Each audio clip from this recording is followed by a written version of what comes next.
أعوذ بالله من الشيطان الرجيم بسم الله الرحمن الرحيم الحمد لله نحمده ونستعينه ونستغفره ونؤمن به ونتوكل عليه ونعوذ بالله من شرور أنفسنا ومن سيئات أعمالنا من يهده الله فلا مضل له ومن يضلله فلا هادي له ونشهد أن لا إله إلا الله وحده لا شريك له وأن محمدا عبده ورسوله. Assalamu alaikum. Dear family members, nephews, cousins, friends, welcome to this discussion, this important discussion, crucial in this time and important for us because we want to seek the guidance of the Holy Book that we uphold as our basic testament, the Holy Quran, and seek the guidance in there. So the topic that we are dealing with is a very fitting topic for this time. On the 27th of September 1969, a great leader, a great Sufi, a great spiritual leader and a lover of Allah and a man of the Quran was killed in this city and in this country. Of course, referring to the great Imam Abdullah Harun. And on the 27th of September 1969, Imam Shahid Abdullah Harun died in custody in prison. He was arrested. He was held for several months by the apartheid police, tortured, and eventually killed in detention. Now, Imam Abdullah Harun is a man that aspires to the things that we aspire to, who upholds the goals and the values that we, each one of you and me, that we stand for. And he is a man that paid the ultimate price. He paid with his life. And we need to stand still and reflect on this event, or this tragedy, which has taken place within our lifetimes to one of our own. And we need to reflect on that. And it also allows us to then reflect on the Quran and where the Quran informs our lives. You know, we're going to discuss the idea of dying in the cause of Allah. But if you discuss dying in the cause of Allah, you cannot do so without discussing the counter or the contrary situation that gives rise to dying in the cause of Allah. Because when somebody dies, when somebody is killed, there's a killer. There's a person that killed that person, that beat that person to death, like in the case of our dear also comrade Steve Biko, who also died in custody in 1977, I believe, if I'm not mistaken, 1977. So we cannot discuss martyrdom in a vacuum. We have to discuss martyrdom with the perpetrator, because there's a perpetrator involved in martyrdom.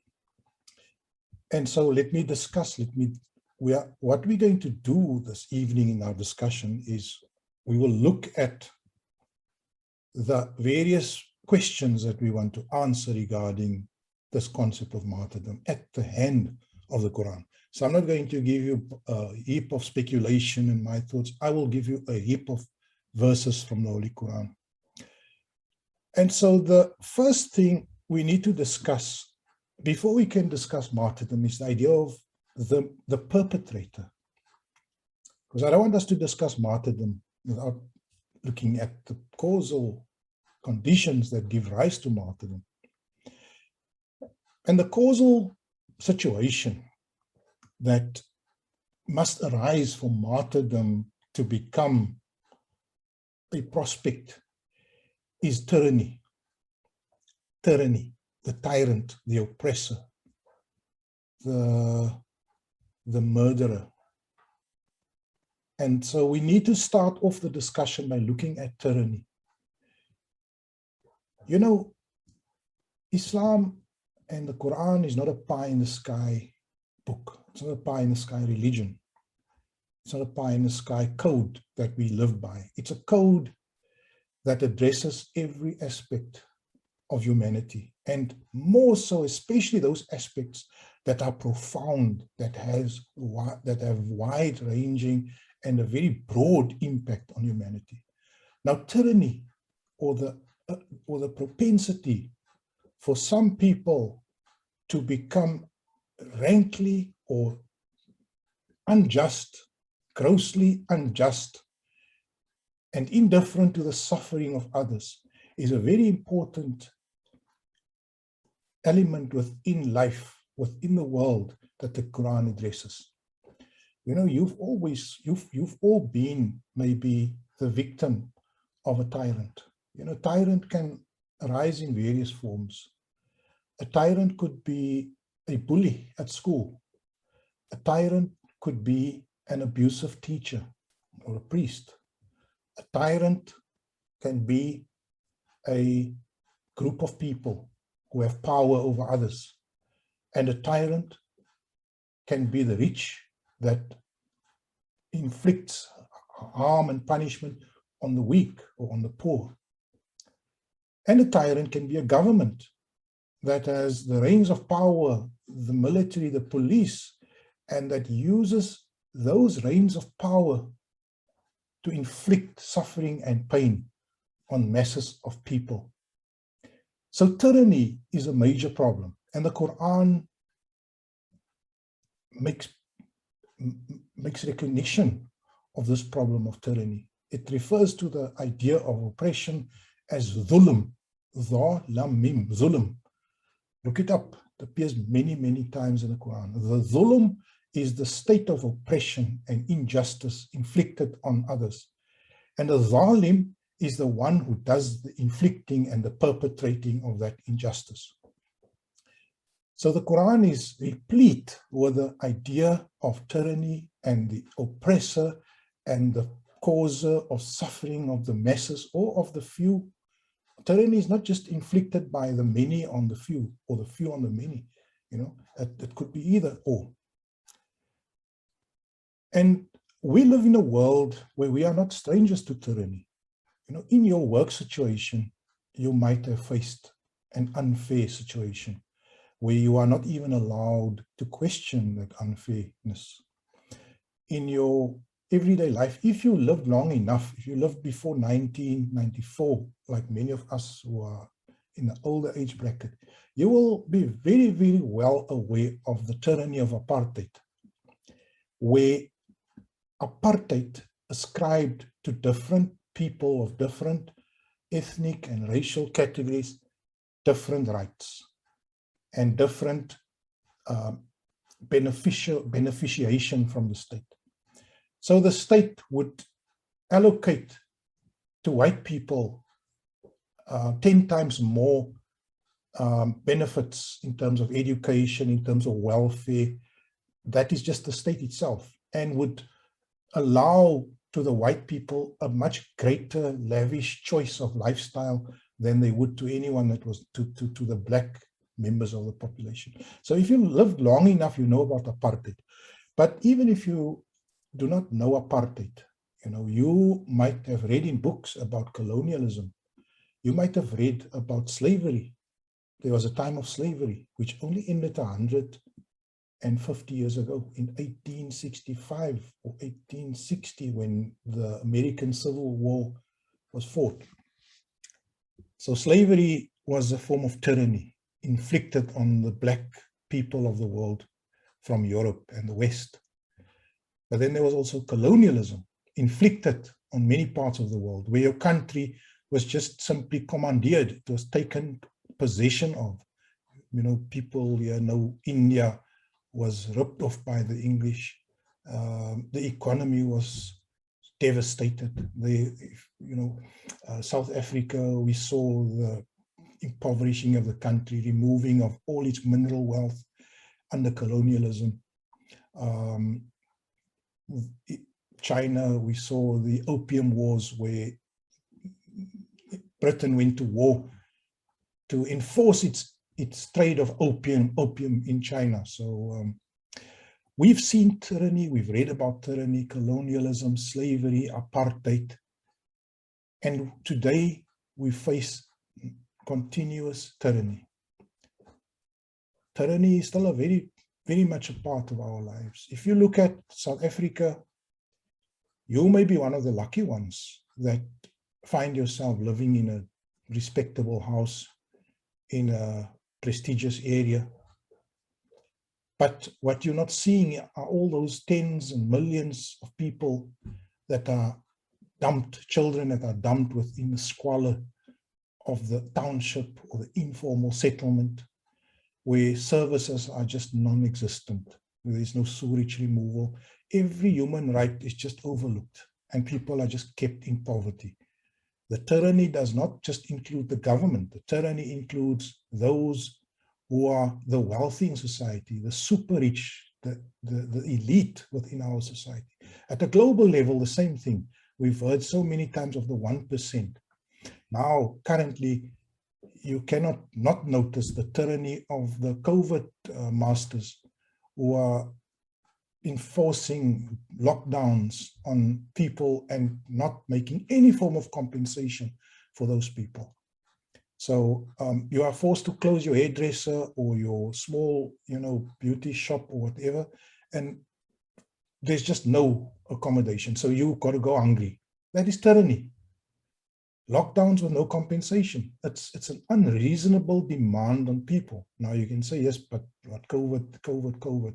No, I mean, you might die of COVID, but you will definitely die if you can't feed yourself. So tyranny is very, very much a part of our existence today. And it will always be a part of humanity. And the Quran, in fact, refers to it. And now we want to then discuss the idea of martyrdom, how martyrdom relates to tyranny. Let me just switch to the screen here, because we are going to switch to the Quran now. And it's very important that we keep track on how the Quran views this. Now, I'm going to discuss this topic under 5 headings. Number 1, we're going to look at the immortality of the martyr. Number 2, we're going to look and see that martyrdom is tied to fighting in the cause of Allah. Then we want to ask these questions. What is so-called fighting in the cause of Allah from the Quran? And the next question, what is not listed as fighting in the cause of Allah in the Holy Quran? And then lastly, I want to cover the logic of the martyr, the logic of martyrdom versus tyranny.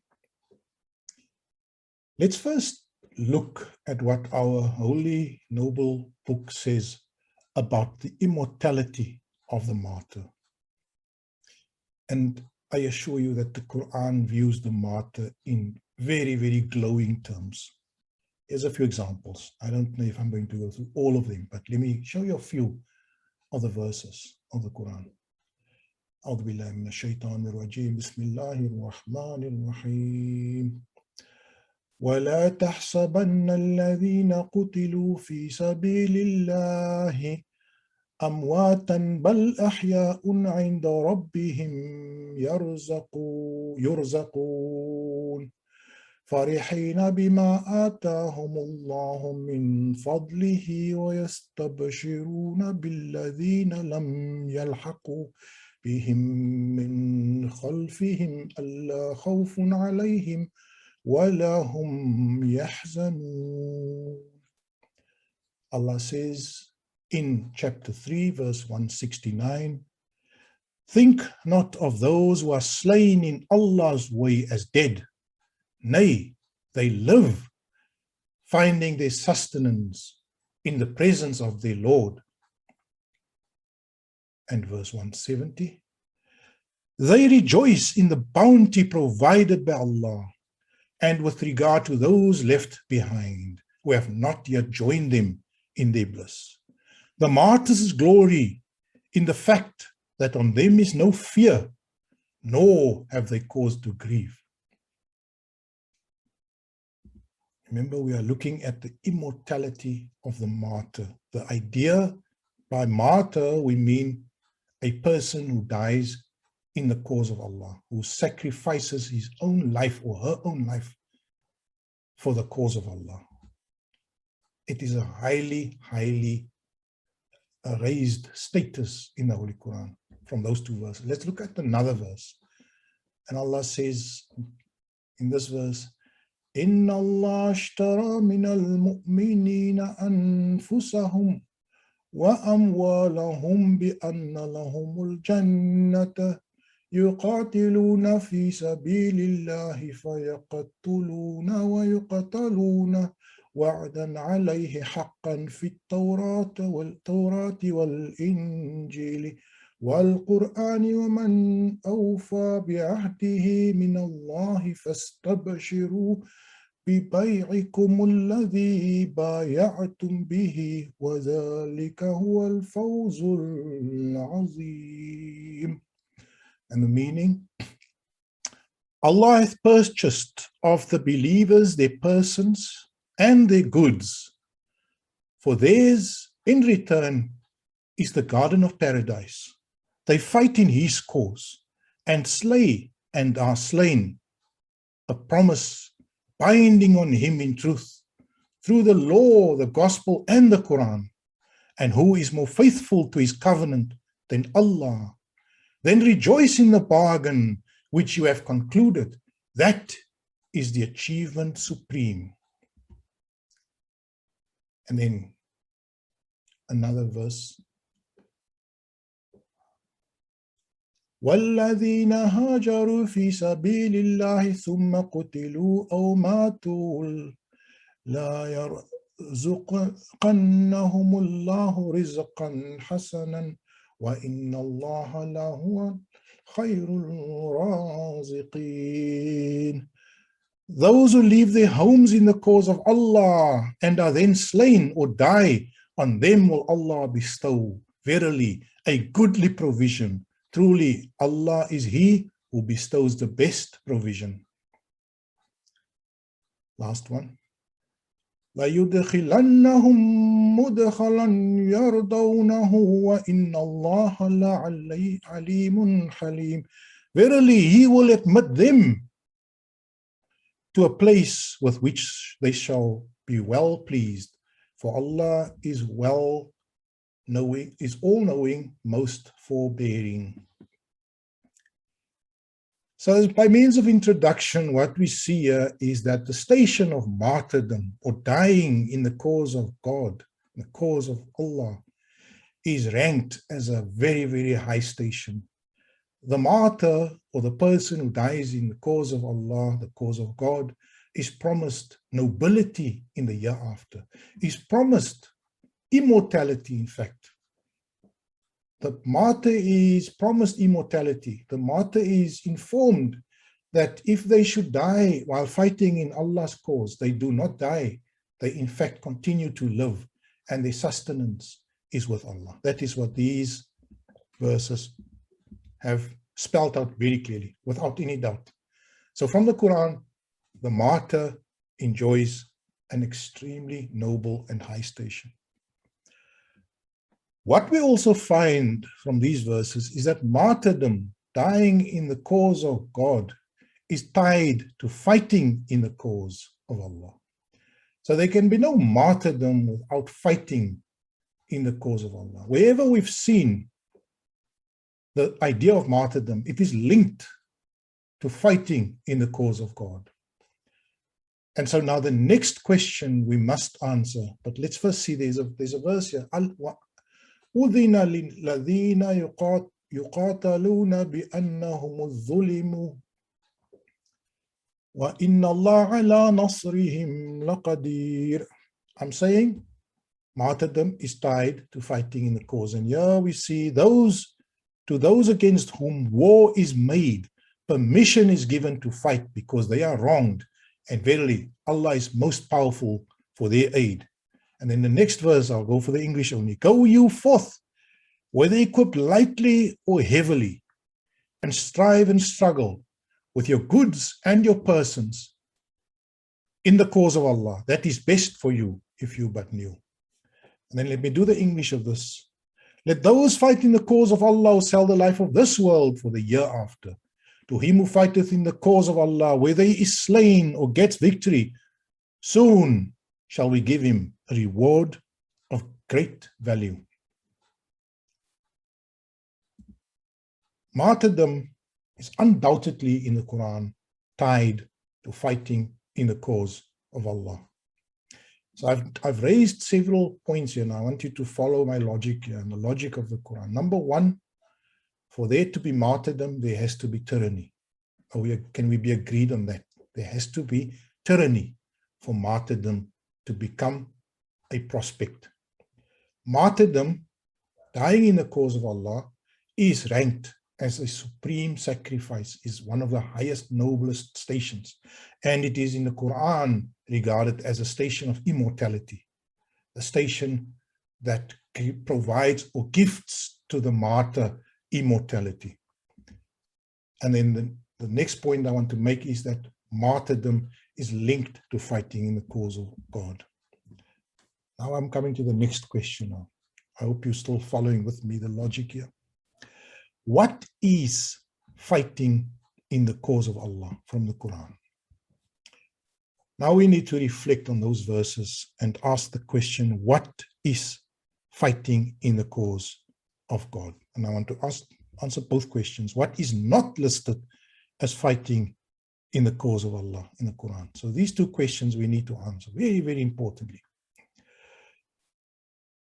From the verses that we've read, and I've read quite a few there, so you are welcome to go and read those again. We've seen that fighting in the cause of Allah is related to tyranny. It's related to those who are harmed, those who have been robbed of their possessions, of their dignity, of their rights. Those are the people that are instructed with fighting in the cause of Allah. Let me remind you. And why should you not fight in the cause of Allah? Those who being weak are ill-treated and oppressed. Men, women, and children whose cry is, our Lord, rescue us from this town, whose people are oppressors, and raise us from thee, one who will protect, and raise us from thee, one who will help. So in other words, fighting in the cause of Allah is equivalent to fighting for liberation from a tyrant. There is no other type of fighting in the cause of Allah. The Quran says here, let me take you another verse here. أُذِنَ لِلَّذِينَ يُقَاتَلُونَ بِأَنَّهُمْ ظُلِمُوا. To those against whom war is made, permission is given because they are wronged. Zulimu, they are oppressed. The word oppressed is used there. And verily Allah is most powerful for their aid. So what are we saying here? What are we saying here? Must pay very careful attention now, brothers and sisters. This is a crucial point of tonight's discussion. Is that fighting in the cause of Allah is not just fighting for anything that somebody comes to you and says, this is fi sabilillah, jihad fi sabilillah, jihad in the way of God. Any fool cannot come and claim his cause is for the cause of Allah. The cause of Allah and permission to engage in combat, in military combat, is only permissible when there is a state of dispossession, oppression, exiling, and humiliation of a people. So please, we must understand that permission to engage in fighting in the cause of Allah goes hand in hand with a situation where a people are dispossessed, exiled from their homes, denied a dignity and respect, and oppressed in various ways. The word zulm is used. Then fighting in the cause of Allah becomes not only an option, it becomes incumbent. And remember the verse said, and why should you not fight? You know, and so dispossession, oppression, dehumanization are all part of a state of oppression that brings jihad or fighting in the cause of Allah, that makes it incumbent on people. Are you still with me? I hope you're still with me, because we're gonna bring the argument to its full completion in a few moments. I need to tell you what is not listed as fighting in the cause of Allah, what you will not see in the Quran. You will not see in the Quran that you have to wage war against those people who have denounced or that don't believe in the Quran. That you have to wage war and kill those who do not believe as you believe. In other words, to kill people for not following your system is not grounds. It's not fighting in the cause of Allah. And if you go around saying that you have to kill the murtads, then you are talking nonsense. Because that is nowhere mentioned in the Quran that you must fight those who have a different opinion to you or that follow a different God to you. You know, when we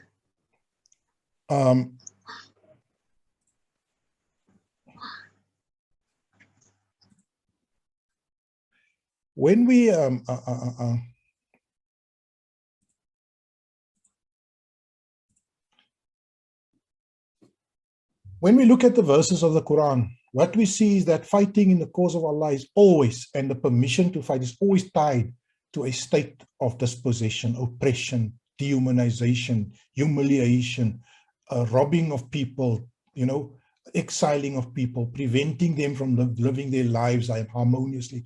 That is how the Quran links fighting in the cause of Allah. Fighting in the cause of Allah for people who don't believe as you believe, never ever listed in the Quran. Please come and show me a verse. And when we look in history, yes, those who don't believe as you believe are normally the people that wage war against you. In the time of the Holy Prophet Muhammad sallallahu alaihi wa alihi, that was the case. It was the pagans who rejected the message of Allah, the message of justice, the message of morality, the message of respect, that declared war and attempted assassination on the Prophet, evicting them, denying them access to the holy places, boycotting them, denying them business opportunities. The state of tyranny and oppression preceded the war against them. But once they stopped the tyranny and the oppression, there was no further requirement for war against them. So please, brothers and sisters, let nobody convince you that because somebody, and I'll tell you something now. If we have a political or a moral or any religious difference with a people, it's not grounds to go out and wage war, jihad, or fighting. That is not the cause of Allah. That is the cause of shaitan. So as you will see in many countries, like in Afghanistan, unfortunately, many elements within the Taliban, they regard fighting against the Shia as fighting in the cause of Allah. The Shias have never harmed them. They've never done anything to them.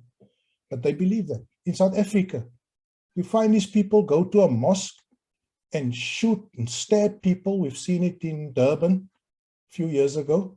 And the nut or the madman under the influence of shaitan who went and did the murdering He believes he was acting in the cause of Allah. He's not acting in accordance to the Quran.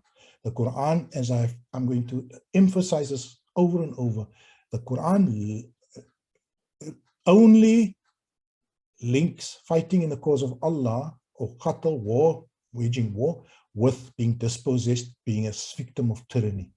No, in no way is waging war against people linked to them having different views and opinions to you.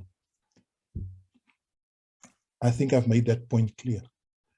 So I think we'll move to the next point then.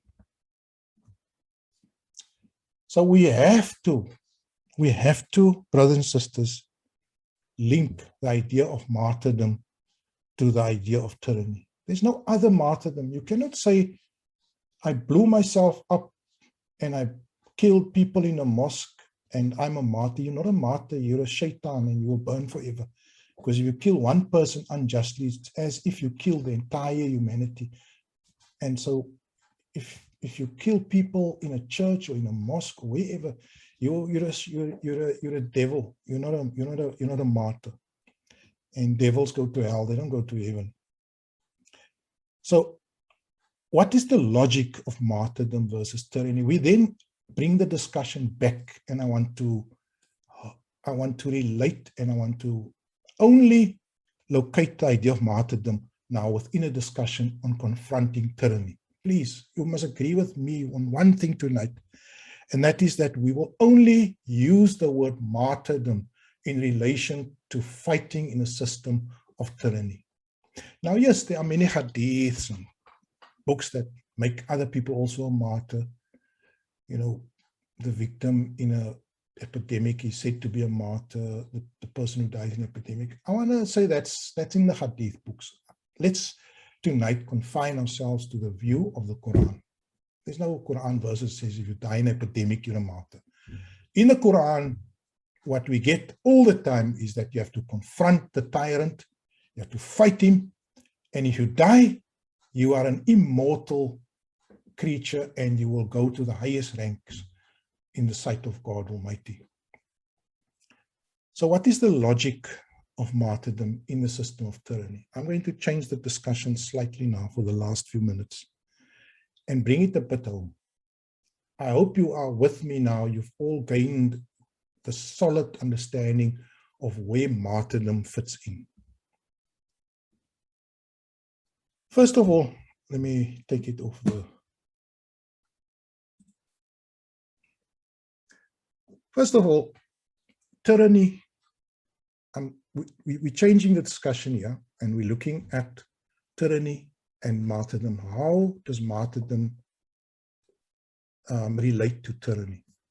Now, let me first explain to you. Tyranny relies on fear. On verse 2, Surah 2, chapter 2, 268, Allah speaks about how the devil promises you poverty, or puts fear in you for poverty. So first of all, tyranny, the whole system of tyranny and oppression, it relies on fear. You know, the tyrant never wants to kill everyone. That's not the tyrant. A tyrant is not a psychopath, not necessarily. They could be. But a tyrant is not necessarily a mass murderer. A tyrant is someone who wants to take your rights, who wants to enslave you, who wants to benefit at your cost. That is a tyrant. So if he could not kill you, but put you to work for free, then he will prefer that. You know, why would he kill you if you can work for him? So if he can enslave you, he's better off. But the tyrant relies on fear. So the tyrant, for you to accept slavery, you have to be afraid of something, to choose such a terrible option. And why have people become slaves in history? Simply because they were afraid of being killed. So they come into battle, and they walk around in the bush in Africa, in the village, and some slave catcher comes and puts chains on their arms and captures them and takes them off to America. But then the slave in chains prefers to live as a slave rather than run away and be killed. And so the fear that they instill on the one is not just to inflict pain on that one, but to send a lesson and a warning to the rest.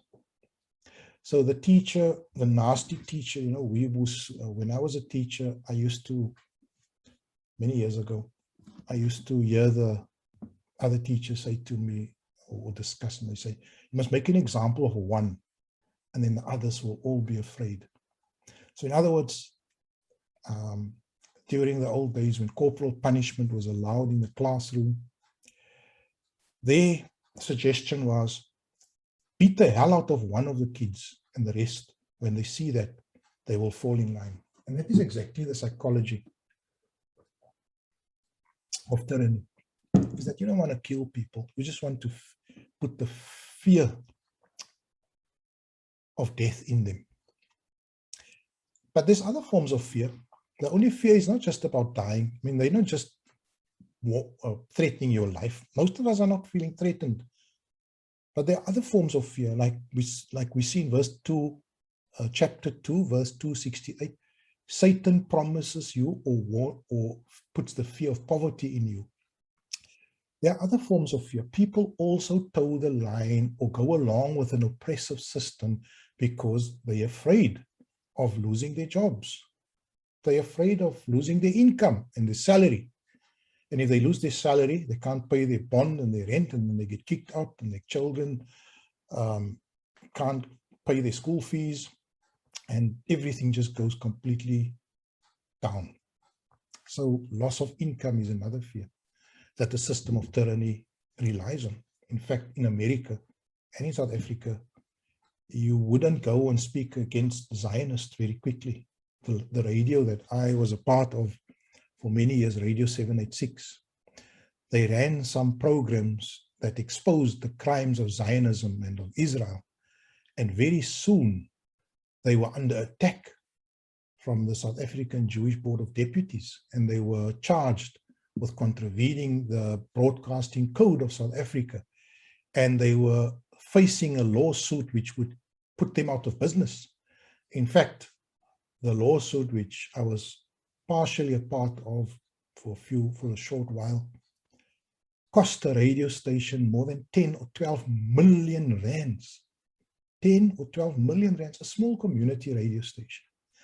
And so another form of fear is the fear of financial ruin. You're going to lose your job, or you're going to sue the hell out of you.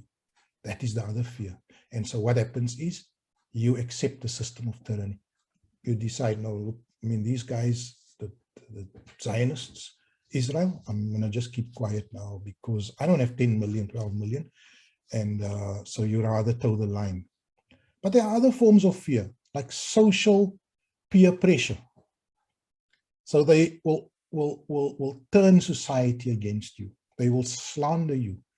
They will make you a pedophile falsely, or they will make you a thief, a corrupt person. And they do it with great success. Many, many times recent years, we've seen how if they don't like you, like our second state president, Thabo Mbeki, when they didn't like him, they told the whole world that he was mad, didn't believe in HIV, AIDS, virus causes AIDS, and that, he believes in African potatoes will cure AIDS. And they badmouthed the hell out of him. And the news media, they all work together like an orchestra, and they turn you into a pariah. They do it with Iran today. I mean, if you look at how they treat Iran in the news, is as a pariah. So the third form of fear is they ostracize you. They turn you into a pariah. They make you socially rejected. They do it to individuals. They do it to groups. They do it to the whole ummah of Muslims at one stage. They effectively deploy stereotyping and ostracizing of people. Remember, all of these methods of putting fear into you were used in the time of our Holy Prophet Muhammad. He was ostracized, he was physically threatened, he was boycotted financially. So those are the different forms of fear that the system of tyranny relies on. Now, where does martyrdom fit into this? You know, this fear is predicated and dependent on your commitment to the life and the world that you exist in. Devotion to the world is an important prerequisite. So why would you not risk financially the challenge, the cost that they will inflict on you? Is because you don't want to lose your place in this world. You don't want to, lose your job, lose your status, lose your house. You have to live in a Wendy house now. You have to live in a back room. You have to wear, second-hand clothes.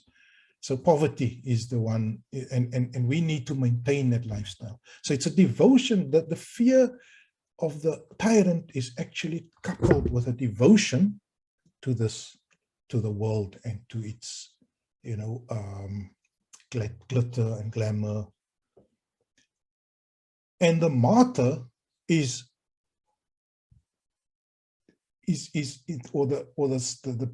sacrifice, or the choice to leave or to sacrifice is actually,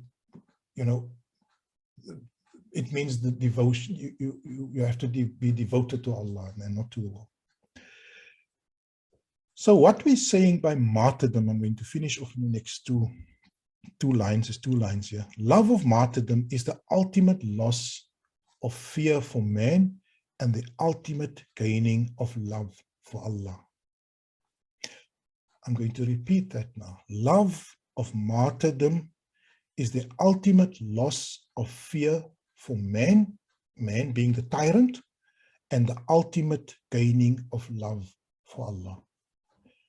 When the martyr, now the love of martyrdom that we are talking about tonight is not necessarily love of martyrdom, but the propensity for martyrdom, the willingness for martyrdom, the openness to martyrdom, the preparedness to go for martyrdom. All of those things are coupled with a loss of fear for man.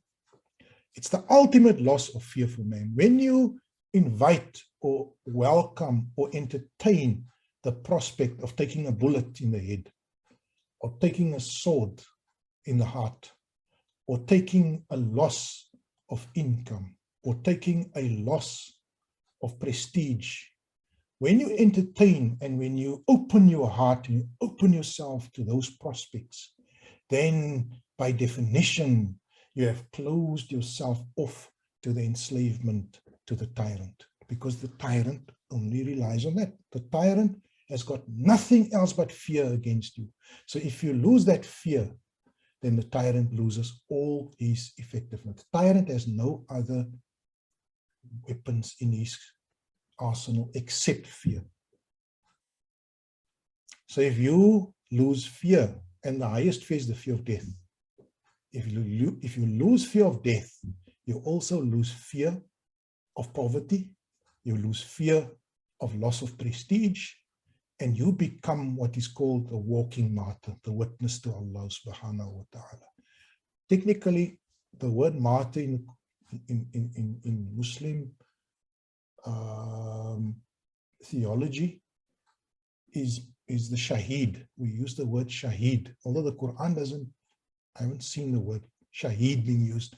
The Quran often just uses the word slain or killed in the way of God. But in Muslim theology, we use the word shaheed because it means you have acquired the ultimate witness.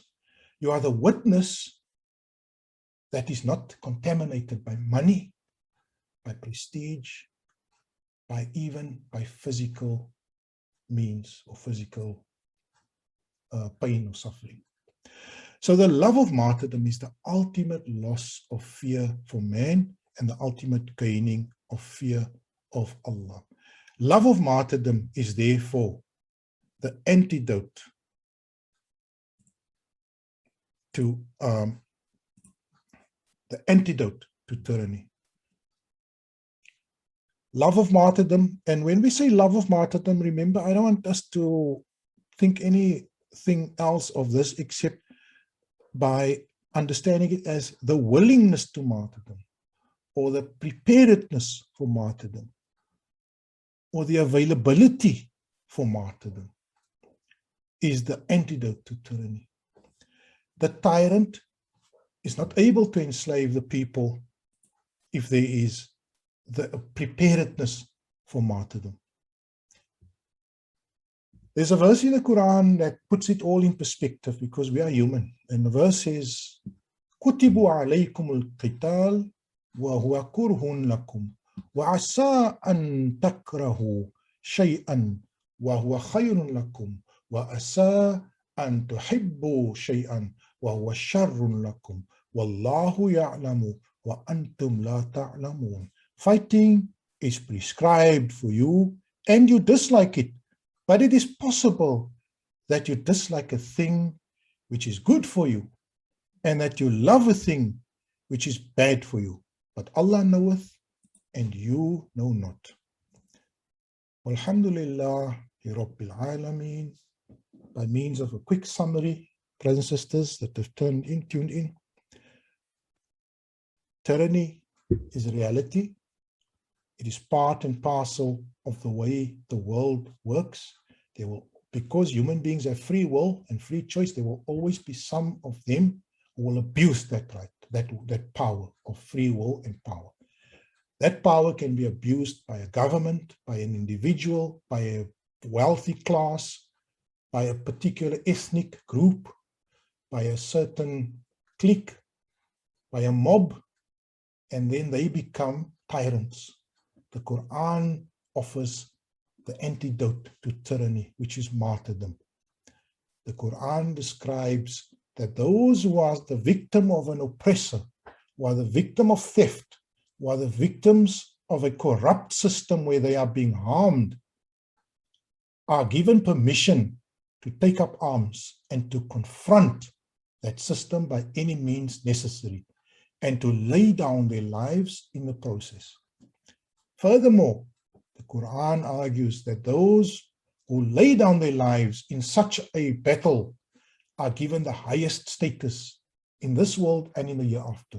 They reach the point, they are allocated a position of immortality. But what I said earlier was that we cannot conflate fighting in the cause of Allah with fighting with those who differ with you. That is not the same thing. That is not fighting in the cause of Allah. When people have a different belief, when people want to be immoral and be involved in haram, it is not, the license does not exist to go to war. Those are moral infractions that do not harm you. But when the harm is inflicted on you, then that is fighting in the cause of Allah. Continuing then, that we've explained to you that what is a tyrant and how does a tyrant continue to exist. The tyrant monopolizes or uses fear. Fear of death, fear of poverty, fear of taking away your prestige and your respect and your dignity. And he uses that fear to continue to enslave you or to withhold your rights. And when he withholds or she withholds your rights, you have a choice. You can suffer slavery or you can rise up and confront the enemy. And when you do rise up and confront the enemy, that is the most noblest action you can take. Brothers and sisters, I end off by saying we live in a time where tyranny is the order of the day. People are suffering. I personally have met many people who were seriously and adversely affected. Not during COVID, before COVID. You know, I know of people who live in townships and there's no functioning school. There's no functioning health system.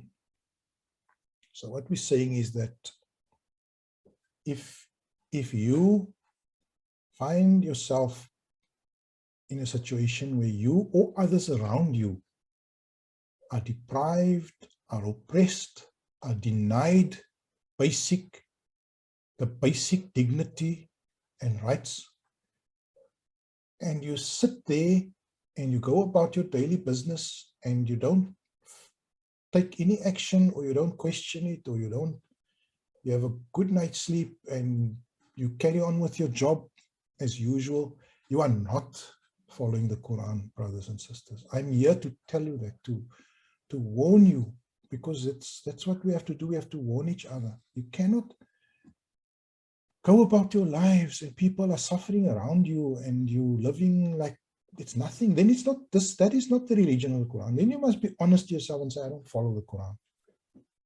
I follow some religion, but it's not the Quran. Because the Quran says, and why should you not fight in the cause of those who are oppressed? And you know, fighting takes different forms. Jihad is not always. Imam Harun never shot a gun. You know, Imam Harun never pulled a trigger. Imam Harun never planted a bomb. But Imam Harun was a truth speaker. He told his community the truth. He spoke from the mimbar and he exposed the apartheid system. He went in the community wherever he went, and he told people the truth about the apartheid system.